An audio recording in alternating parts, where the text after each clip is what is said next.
Bigsy, how are you this morning? Happy New Year to you, sir. Morning, gang. What's going on? I want to ask you, because I'm sure you've gotten to know Ben Johnson a little bit here in his first season as the head coach. They're playing the starters on Sunday, and Ben Johnson has said that's about securing the 2 seed. It's about continuing to get better, heading into the playoffs, and I'm sure that's all true. But how much of this do you think is revenge as the team that he came from, being part of that Lions staff, and what went down in week 2 between these two teams? Yeah, I mean, I think he's always going to want to perform well against the Lions, against people he worked with, people he worked for. But, a loss doesn't mean anything to Detroit on Sunday. So I don't think that factors in the equation too much here. The Lions are in contention for nothing. And, Ben's got to go out and hope that his defense plays really well against an offense that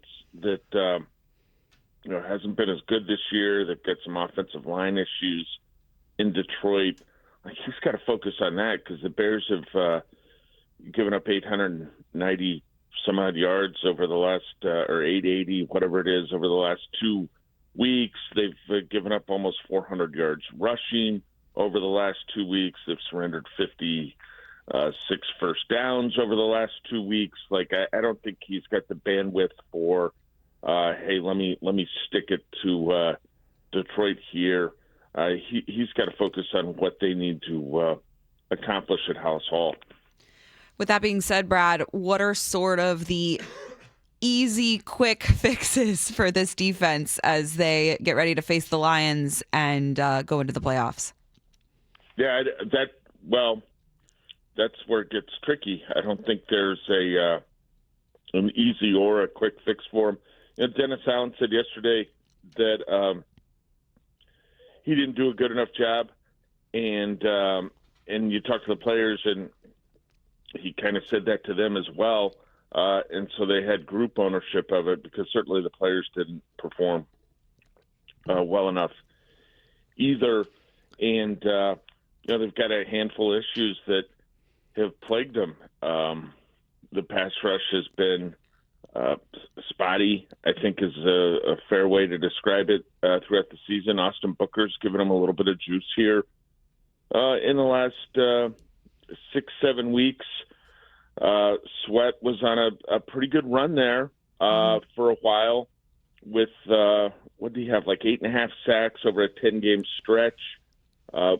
That was good to see, but it just hasn't been consistent. The run defense has been it's been okay some weeks, and here of late it hasn't been. First half of the season, I think you looked at it and they were sort of flirting with being top 5, top 6 in the league on third down. Well, they've really kind of dropped there. They're, I think, 19th now. One thing that they didn't tackle well against the 49ers. You go back and look at that game, the long run that Christian McCaffrey had down the San Francisco sideline. Deshaun Wright took a really poor angle, and you can't do that against players like McCaffrey for sure. So the tackling wasn't great. I'd expect that to be better this time out, but they can't reinvent their scheme. They, it's not like there's some hidden guy that's coming back that's going to give them all sorts of juice. They've just they've got to have a better plan, and then they've got to execute it better because that was tough because George Kittle was out. Trent Williams went out of that game on the first snap. He got hurt on T.J. Edwards' interception return, and Jawan Jennings is a nice wide receiver.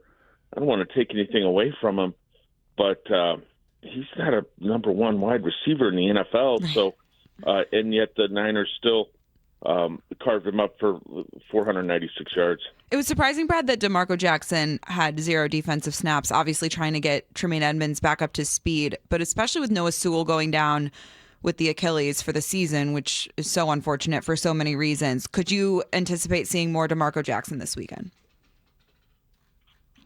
Yeah, that's a good question.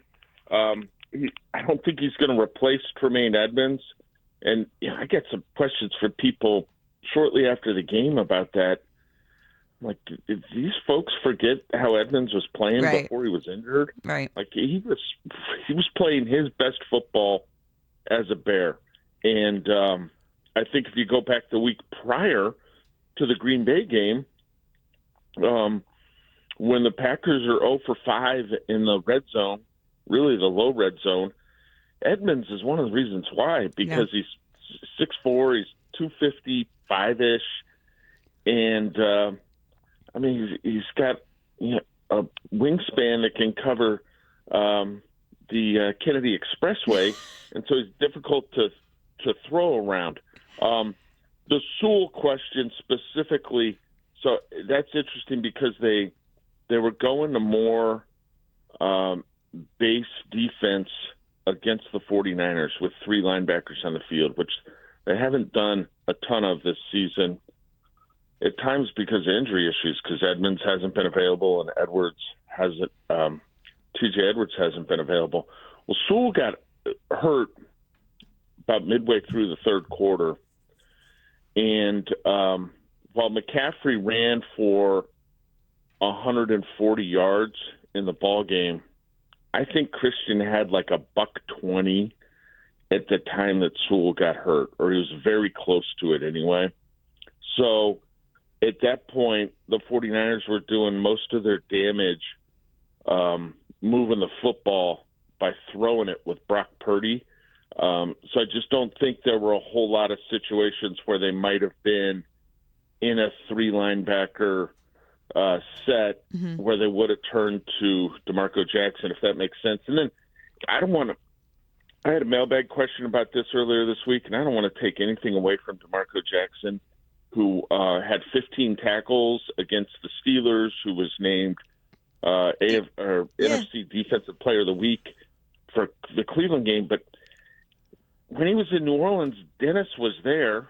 Dennis was the head coach when DeMarco was drafted. Yeah. Dennis was there for 2.5 seasons before he was fired. DeMarco got 71 snaps the whole time. So there isn't a person in the building at Hallis Hall that has a better idea of who and what DeMarco Jackson is than Dennis Allen. This segment with Brad Biggs is sponsored by Estwing Professional Tools, made in the USA for over 100 years. Estwing.com. Brad, at this point, and look, it's been a great Bears season. It's been very fun to watch, but teams can move the ball on that defense. This is who they are. We shouldn't expect some great upturn or uptick from this Bears defense in the postseason. If they can generate the turnovers, you have a great chance to win football games. If you can't, teams are going to be able, especially high-powered offenses like we saw last week against San Francisco, are going to be able to move the ball up and down the field on this Bears team and are going to be able to put up some points, and you might just have to win some shootouts, right? Isn't that what Bears fans should be prepared for in this playoff run? I think that's why people were pretty giddy after the game on Sunday, and I'm not talking about players or anything like that, but people felt like, hey, this is the offense that had done well against some lesser teams, went toe-to-toe with a really well-constructed offense by Kyle Shanahan that's been red hot, like back and forth all night long. 42-38, and that could be the formula for victory, that the Bears are going to have to, one of those deals where they're going to have to get to 35 and hope that they can hold the opponent under that. The takeaways are a huge part of it, right? Number 1 in the league with 31. I believe they're plus 22 in the ratio, in the turnover margin, which is tops in the league. They've got 6 of them in the last 4 weeks. They've played the Packers twice, Purdy and the 49ers, and the Cleveland Browns. Well, half of those 6 takeaways came via interceptions of Shedeur Sanders. So Shedeur isn't going to be playing in the playoffs. The Bears are going to have to find ways to continue to get some of these takeaways against the better offenses, the better quarterbacks, and that's going to be a challenge. Your margin for error in the postseason definitely shrinks, and hopefully they can stay hot if they want to be in a position to really challenge here. Offensively, Brad, Luther Burden back at practice, full participant. That was good to see. Rome Odunze still DNP, still not practicing. It'll be interesting to see what happens with the injury report later today. What would you say the status of Rome Odunze is? Well, given the time that he's missed, and the no stakes here really. Right. There's no way he's playing Sunday, right? Right. Potentially, I don't even want to guess. You just make so many mistakes when you start kind of guessing about injury stuff. But I would say it wouldn't shock me if the goal is to bring him back in the playoffs and you think he's going to be ready or able to go the first week of the playoffs. If he's limited today in practice, that wouldn't be a surprise. Mm-hmm. But that's not a hunch, or I'm not calling anything. I'm just saying if you saw that on the injury report, you'd be like, that tracks to the possibility of him being out there wild card weekend. Talking with Brad Biggs of the Chicago Tribune here on Mully and Haugh, Rami Makhlouf, Ruthie Polinsky. And for those guys, you have the storyline of 4,000 yards in play this week, Brad, and Caleb Williams only needs 270 yards to do it. He flat out said, I want to do it. He's been saying that since he got drafted. Ben Johnson downplayed it a little bit when talking to the media. How big a deal do you think that is in that building that Caleb Williams can crack that mark that no Bears quarterback has ever achieved? Yeah, I think they'd all be smiling if that happened. I really do, and I think it's ripe for it to happen here. Like you look at what's happened in the Lions secondary with injuries to some cornerbacks. Terrion Arnold's been out for the season. They've been decimated at the safety position. And opponents have bombed them lately. Like, take last week, get thrown out the window. They were going against Max Brosmer, an undrafted rookie free agent for the Vikings, and he threw for, 51 yards in that game or something. You look at the 5 previous games to that, Jameis Winston, Jordan Love, Dak Prescott, Matthew Stafford, Aaron Rodgers, they averaged like 330 yards passing a week on that Lions defense. If Caleb doesn't need to get to 328 or 330, he needs to get to 270. The question would be, do they, and I have no idea, I'm just throwing this out there, they kick off at the same time as the Eagles do. The Bears certainly the most important thing is getting the 2 seed, right?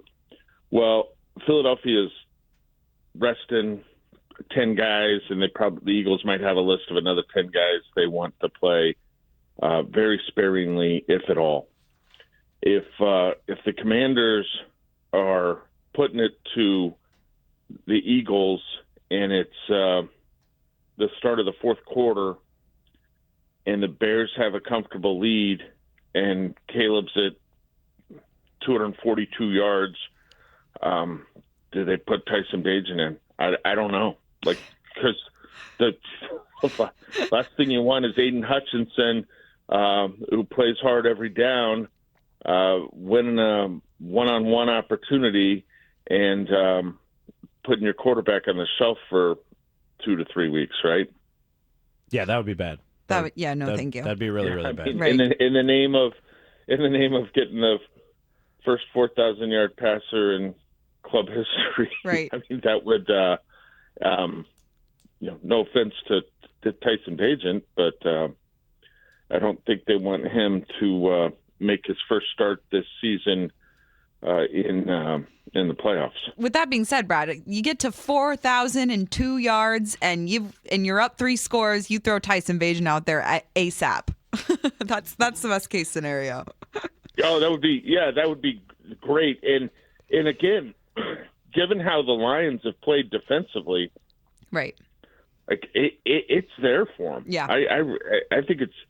I really do think it's there for them. Like I think Jameis threw for almost 400 on that Detroit defense, which it's just been like that's something the Lions need to take a look at because it's 2 years in a row that they've been hit really hard with injuries. Remember, they were missing like half their defense when they rolled into the playoffs last year.